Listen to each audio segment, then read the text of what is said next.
Welcome back rockers. आज हम जिस मूवी के बारे में देखेंगे उसका नाम साइको रबर है। ये एक ऐसी अलग सी मूवी है जिसमें डायरेक्टर अपनी ऑडियंस को समझाने की कोशिश करता है कि हर फिल्म में लॉजिक नहीं होता। दुनिया में ऐसे कई सवाल हैं जिनका कोई जवाब नहीं होता, उन्हें सिर्फ मनोरंजन के लिए देखना चाहिए। तो मूवी की शुरुआत में एक सुनसान जंगल दिखाते हैं जिसमें बहुत सारी कुर्सियां रखी हुई है। एक बंदा बहुत सारे बाइनोकुलर्स को हाथ में पकड़े खड़ा किसी का इंतजार कर रहा है, लेकिन वहाँ पर एक भी परिंदा मौजूद नहीं है। फिर थोड़ी देर में एक कार दिखाई देती है जिसमें एक हैंडसम बंदा बाहर आता है। वो बहुत ही स्मार्ट डैशिंग दिखता है। अचानक से वो आदमी हमसे कुछ ज्ञान बांटने आगे आता है। देखते ही देखते वो ऑडियंस से काफी सवाल पूछता है, जैसे एलियंस हमेशा अमेरिका में क्यों रहते हैं, आत्मा हमेशा बाथरूम कॉर्नर पर ही क्यों दिखाई देती है, और लोग उसे देखकर घर के बाहर आने के बजाय अपने बाथरूम में ही क्यों छुप जाते हैं। मैं आपको ये सारी बातें क्यों बता रहा हूँ, आप लोग मेरी बातें इतनी ध्यान से क्यों सुन रहे हैं। इतने में पीछे से एक आवाज आती है, अबे क्यों पका रहा है, उन्हें मूवी देखने दे। तभी वो बाइनोकुलर्स वाला बंदा सबको बाइनोकुलर्स डिस्ट्रीब्यूट करने लगता है। तो चलिए कहानी की ओर बढ़ते हैं। एक्चुअली इतने में वहाँ बहुत सी ऑडियंस आ जाती है और ये पूरा सिनेरियो एक थिएटर जैसा फ्रेम किया हुआ है। जैसे कि कुछ मूवीज का हमें पता नहीं होता वो कैसी फिल्म होगी, वैसे ही ऑडियंस में खलबली मची हुई है कि कैसा कंटेंट होगा ये।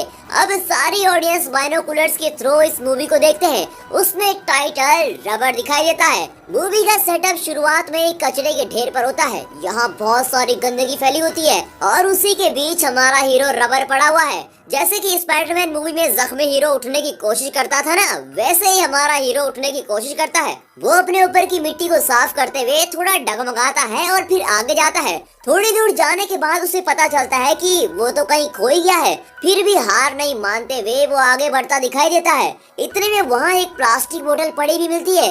अजीब सी हंसी से वो उस बोतल को बेरहमी से कुचल देता है। उसी समय वहाँ पर एक केकड़ा उसे दिखाई देता है और वो उसे भी बुरी तरह खत्म कर देता है।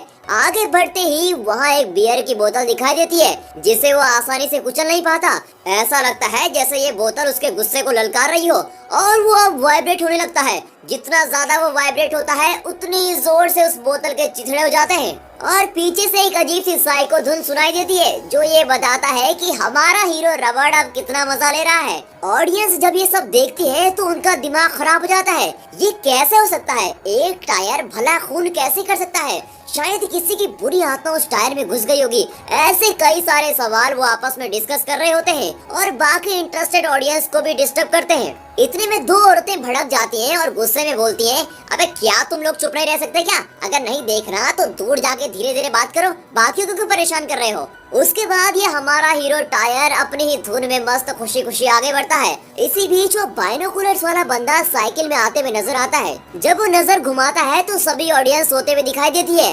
वो जल्दी से सबको जगाता है कि मूवी कौन देखेगा। बस एक बूढ़ा आदमी जो व्हील चेयर पर बैठा फिल्म देख रहा है वो इन सब चीजों से अनजान था। फिल्म के आगे दिखाते हैं कि ये रबड़ यहाँ वहाँ मस्त धुन में गाते गाते आगे बढ़ रहा है कि इतने में उसे एक छोटा पानी का पिट दिखाई देता है। वो वहाँ पानी पीकर अपनी प्यास बुझाता है कि सामने एक खरगोश नजर आता है। उसकी खौफनाक वाइब्रेशन से उस खरगोश के बीच चिथड़े उड़ जाते हैं। अब सबको इतनी दर्दनाक मौत देने के बाद उसे बड़ा मजा आ रहा होता है। शायद हमारा टायर एक टिपिकल साइको किलर है। थोड़ी देर में एक कार में एक लड़की आती भी उसको दिखाई देती है। वो बस उस लड़की को अपना अगला शिकार बनाने वाला होता है और वाइब्रेट करते हुए उस कार को बीच में रोक देता है। फिर तेजी से रोल करता हुआ आगे बढ़ता है कि इतने में बीच पर रुकावट आ जाती है और दूसरी तरफ से गाड़ी स्पीड से आकर इस टायर को दूर गिरा देती है। लड़की जल्दी अपनी गाड़ी को स्टार्ट करके एस्केप हो जाती है। जब हमारा हीरो उड़ता है तो सामने एक कौवा नजर आता है। अपनी हैवानियत को शांत करने के लिए वो उसको भी मार डालता है। फिर एक पेट्रोल पंप दिखाया जाता है जहाँ पर वो दूसरा कार ओनर पेट्रोल को फिल कर रहा होता है। तभी उसकी नजर हमारे हीरो पर पड़ती है और वो सोचता है कि ये मुझे ऐसे क्यों घूर रहा है। बस उसी समय इस बंदे का सर फट जाता है। पूरी कहानी का ये पहला ट्विस्ट है जहाँ एक इंसान की मृत्यु इतनी बेदर्दी से होती है। अब चारों ओर तहलका मच जाता है और हमारा यार फिर से गाते गाते हुए तेजी से आगे बढ़ता है। इस घटना के तुरंत बाद वहाँ पुलिस आ रही होती है, लेकिन इस महाशय को कोई चिंता ही नहीं, आराम से मजे लेकर चल रहा होता है। सामने एक घर जैसा कुछ दिखाई देता है जो कि हाईवे पर होता है और ये टायर साहब वहाँ घुस जाते हैं। घर का दरवाजा खुला होता है और एक लड़की को नहाते दिखाते हैं। तभी ऑडियंस में से एक आदमी अपने बेटे के बाइनोकुलर्स को छीन लेता है और बोलता है, ये बच्चों की देखने की बात नहीं है बेटा। अब बच्चा टेंशन होकर जवाब देता है कि जब टायर देख सकता है तो मैं क्यों नहीं देख सकता। इतने में कुछ लोग मजाक उड़ाकर बोलते हैं कि लड़की कम अक्ल की होती है। इस पर दो औरतें भड़कती हैं और कहती हैं, तुम्हारी हिम्मत कैसे भी ऐसी नीच बातें सोचने की। जिस पर वो माफी मांगते हुए कहते हैं कि वो फिल्म की हीरोइन के बारे में बात कर रहे हैं और उन्हीं पर कमेंट कर रहे थे। यहाँ हमारा हीरो इस नजारे के मजे ले रहा होता है कि अचानक दरवाजा बंद हो जाता है। अब वो मन में प्लान करता है कि चलो तुम्हें बाद में सबक सिखाता हूँ, और बाजू वाले कमरे में आराम से शिफ्ट हो जाता है। रात में जानबूझकर वो ऊंची आवाज में चैनल बदलते हुए टीवी देखता है, जिससे इस लड़की को काफी तकलीफ पहुँचती है। उधर ऑडियंस थक कर लेट जाती है कि अब थोड़ा आराम करेंगे, लेकिन ये व्हील चेयर वाला बंदा पूरी लगन और फोकस्ड होकर बिना एक सीन मिस किए पूरी मूवी देखना चाहता है। तभी हमें वो मैनेजर दिखाई देता है जो शुरुआत में बाइनोकुलर्स के साथ खड़ा था। वहाँ एक ऑस्ट्रिच भी नजर आता है। इस मैनेजर की नजर इस बार काफी घातक वाली थी। वो कुछ बहुत ही बुरा प्लान कर रहा होता है। देखते ही देखते वो एक सूटकेस खोलता है जिसमें चाकू, जहर, रस्सी ऐसी काफी सारी चीजें निकलती हैं। वो इन सारी चीजों से उस ऑस्ट्रिच को मार डालते हैं और उसकी बिरयानी बनाकर सबको सर्व करता है। वहाँ ऑडियंस 3 दिनों से भूखी थी, सो खाना देखकर वो सभी ऐसे टूट पड़ते हैं कि क्या बोले, जल्दी जल्दी खाना खाते हैं। लेकिन कुछ समय बाद सबके पेट में दर्द हो रहा होता है और सब बेहोश हो जाते हैं। शायद उस खाने में कुछ मिलावट थी। सिर्फ वो व्हील चेयर वाला आदमी सही सलामत दिखाई पड़ता है, क्योंकि वो फिल्म में इतना इन्वॉल्व था कि उसे खाने के बारे में कुछ सूझा ही नहीं। उधर मूवी में दिखाते हैं कि अगली सुबह एक हाउसकीपर जब रूम क्लीन कर रही होती है, तब पूरा रूम बिखरा पड़ा है। चारों ओर टायर के निशान थे। जब वो बाथरूम खोलती है तो वो वहाँ नहा रहा होता है। अब उस हाउसकीपर को लगता है कि शायद किसी कस्टमर ने उस टायर को यहाँ रख दिया हो, और गुस्से में वो उस टायर को वहाँ से बाहर धूल में फेंक देती है।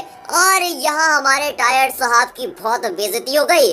अब रबड़ साहब को बहुत ही गुस्सा आ जाता है। वो उठकर तेजी से रूम के अंदर वापस जाता है और जोर से दरवाजा बंद कर देता है। ये सारी बातें एक छोटा लड़का देख रहा होता है और वो जल्द ही उस जगह के मालिक को बताने की कोशिश करता है, लेकिन वहाँ का ओनर तो दूसरे मूड में रहता है और बोलता है, अबे छोकरे सुबह सुबह भांग पी लिए क्या, चल भाग यहाँ से। लड़का बहुत समझाने की कोशिश करता है, लेकिन वो उसकी एक नहीं सुनता और बोलता है, चल जा मेरे लिए एक मस्त टॉपिंग्स वाला पिज्जा लेके आ और जल्दी से लेके आना। लड़का बड़बड़ाते हुए अपनी साइकिल पे जाता है। लौटते समय वो उसी रोड को क्रॉस करता है जहाँ उस रबड़ ने उस कौवे को मारा था। अपनी साइकिल को रोककर वो उस कौवे के मांस को टॉपिंग्स बनाकर पिज्जा में डाल देता है। तभी एक दूसरा आदमी उस लड़के से लिफ्ट मांगते हुए नजर आता है। अब ये नया कैरेक्टर कौन है? इतने सारे ट्विस्ट के बाद ऑडियंस का दिमाग पकड़ने लगता है। वो वहाँ पेट दर्द से तड़प रहे होते हैं। सिर्फ उस व्हील चेयर वाले आदमी के अलावा सबकी हालत बुरी तरह खराब होने लगती है। अब फिर से मूवी में दिखाते हैं तो लड़का जब वापस घर पहुंचता है तो उसका मन करता है कि एक बार रूम के अंदर देखा जाए कि हो क्या रहा है। जब वो धीरे से दरवाजा खोलता है तब वहाँ उस हाउसकीपर की डरावनी मौत हो रखी होती है और वो उसको देखकर बिल्कुल चौंक जाता है। उसका सर धड़ से अलग, चारों तरफ खून ही खून। इतने में वहाँ पुलिस आती है और पूछताछ शुरू करती है और हमारा हीरो टायर बिल्कुल विलन की तरह बेड पर लेटे हुए टीवी देख रहा होता है। उस लड़के की हालत डर के मारे कांपने लगती है। इतने में हमारा टायर उस लड़की की परछाई देखता है जिसके लिए वो रूम के अंदर आया था। लड़की स्विमिंग पूल में जाती है और हमारा हीरो भी उसके पीछे जाता है और फिर पानी में डुबकी लगाता है। यहाँ पुलिस उस घर के ओनर से पूछताछ करती है। तभी ये लड़का दौड़ता हुआ आता है और पुलिस को सब बताता है जो जो उसने देखा था। तभी ओनर डांटते हुए कहता है कि क्या बकवास कर रहे हो, तुमको मना किया था अपनी फालतू बात बकने को। अब लड़का चिल्लाते हुए बोलता है कि आपको भरोसा करना है तो करो, वरना भाड़ में जाओ, और ये कहकर वहाँ से चला जाता है। तभी पुलिस वाला बोलता है, शायद से कुछ अनहोनी होने की संभावना है, और अपने स्टाइल में घिसा पिटा डायलॉग बोलता है। फिर जैसे उसकी गाड़ी में अलार्म बजता है तो वो सबको बाय कहता है और कहता है कि मेरा काम खत्म हो गया, और वहाँ सबको चौंका देता है। सभी ऑफिसर्स और ओनर उसकी हरकत से परेशान हो जाते हैं। ये अजीब सा बिहेव क्यों कर रहा है? ऑफिसर समझाने की कोशिश करता है कि अब बस करो अपनी एक्टिंग, ये फिल्म है, रियल लाइफ नहीं। हम तो एक्टिंग कर रहे हैं, रियल लाइफ में तो कोई भी नहीं मरा है। सब लोग उसे पागल समझने लगते हैं कि इतने में हमारा मैनेजर दिखाई पड़ता है। धीरे से वो बोलता है कि उस बिरयानी को खाकर सभी ऑडियंस मर गई, खाली उस व्हील चेयर वाले बंदे के अलावा। अब क्या करें? ऑफिसर तिलबिलाकर बोलता है, बेवकूफ, ये पहले नहीं बोल सकता था क्या? चलो कोई नहीं, इसका भी कोई बंदोबस्त करते हैं। फिर वो हंसते हुए बाकी के ऑफिसर को बोलता है, चलो अपना काम करो, मैं तो मजाक कर रहा था। फिर वो एक जगह में बैठकर सोचता है कि अब आगे क्या करें। इतने में हमारा टायर पानी से बाहर आता है और उस ओनर को भी बेरहमी से उड़ा देता है। ये देखकर वो ऑफिसर अपने पॉकेट से स्क्रिप्ट निकालता है और टेंशन में हो जाता है और सोचता है कि ये तो स्क्रिप्ट में है ही नहीं, तो क्या सच में ये सारी हत्या इस टायर ने की है? अपनी कुर्सी से जोर से फुदकते हुए वो अपनी टीम के पास जाता है और एक टायर को दिखाकर बोलता है कि हमारा हत्यारा ऐसा ही दिखता है। वह हमारा टायर वापस से तेजी से आने लगता है। एक टूटे हुए शीशे के सामने अपने आप को पहली बार देखकर बड़ा खुश होता है। उसने जितने भी खून किए हुए होते हैं उनको याद करके उसे बड़ा आनंद आता है कि पीछे से वो लड़का बोलता है, मुझे मालूम है ये सब तुम्हारी हरकत है और तुम ही खूनी हो। टायर हंसते हुए आगे बढ़ता है और पुलिस उसके पीछे। थोड़ी देर बाद टायर तुरंत रुक जाता है और एकदम से गुस्सा होने लगता है। जब वो वाइब्रेट होने लगता है तो सभी पुलिस ऑफिसर्स की धज्जियां उड़ जाती हैं। वहाँ पर हमारे असिस्टेंट डायरेक्टर या फिर मैनेजर कहो, हमारे व्हीलचेयर वाले बंदे के पास आता है और बिरयानी खाने की फरमाइश करता है। लेकिन इनको तो अभी पूरी पिक्चर देखनी थी। उस बुढ़े को कन्विंस करते करते ये डायरेक्टर जी खुद ही थोड़ा खा लेते हैं और उनकी हवा भी गुल। यहाँ ये महाशय खून के ऊपर खून करके रफू चक्कर हो जाते हैं। अब इस साइको रबर किलर के बारे में 3 दिन से पूरे शहर में तहलका मचा हुआ है। तीसरे दिन दिखाते हैं कि वो रबर एक होटल रूम में आराम से लेटे हुए दिखाई देता है। पुलिस घबराकर सोचती है कि इसको कैसे पकड़े। अब हमारा ऑफिसर अब की बार कुछ नया प्लान करके आता है। वो हीरोइन के एक पुतले को रेडी करते हैं जो बॉम्ब से कवर्ड है। वो पुतले को घर के बाहर खड़ा कर देते हैं और उस टायर को बाहर बुलाने की कोशिश करते हैं। सब ठीक ठाक चल रहा होता है कि इतने में उन्हें कुछ नॉक नॉक की आवाज आती है। जब वो अपनी जीप का डोर खोलते हैं तो यहाँ हमारे व्हीलचेयर वाले महाशय दिखाई देते हैं। उनको शायद कहानी का क्लाइमेक्स अच्छा नहीं लगा, इसीलिए वो अपनी क्रिएटिविटी को डालना चाहते हैं। बहुत देर ऑफिसर के साथ आर्गुमेंट के बाद उनको बोला जाता है कि वो चुपचाप से मूवी का मजा लें। लड़की का पुतला ब्लास्ट होता है लेकिन हमारा टायर बिल्कुल सेफ है। बस अब और नहीं, इसका क्लाइमेक्स मैं ही करूँगा, कहते हुए हमारा ऑफिसर अपनी बंदूक लेकर घर के अंदर जाता है और डिशुम डिशुम के बाद बाहर एक फटे हुए टायर को लेकर आता है और बोलता है, अब कहानी खत्म, हमने हमारा काम कर दिया है। पीछे से एक ऑफिसर बोलता है, अबे बुड्ढे, चुपचाप से वो बिरयानी खा लेता तो कब का लुढ़क जाता। तभी वो बुड्ढा कहता है, अरे दोस्त, पिक्चर तो अभी बाकी है। देखा तो घर के अंदर से एक ट्राईसाइकिल आ रही होती है। जब वो उस बुड्ढे को घूरती है तो बुड्ढा बोलता है, भाई मुझे मत मारो, मैं तो सिर्फ तुम्हारा ऑडियंस हूँ, मुझे बख्श दो। और ये बोलते ही उसकी टाई फिश उड़ा दिया उसको भी। ये तो बहुत खतरनाक हो गया। अब ये ट्राईसाइकिल जहाँ जहाँ जाने लगी वहाँ के सारे टायर इसके पीछे आने लगे।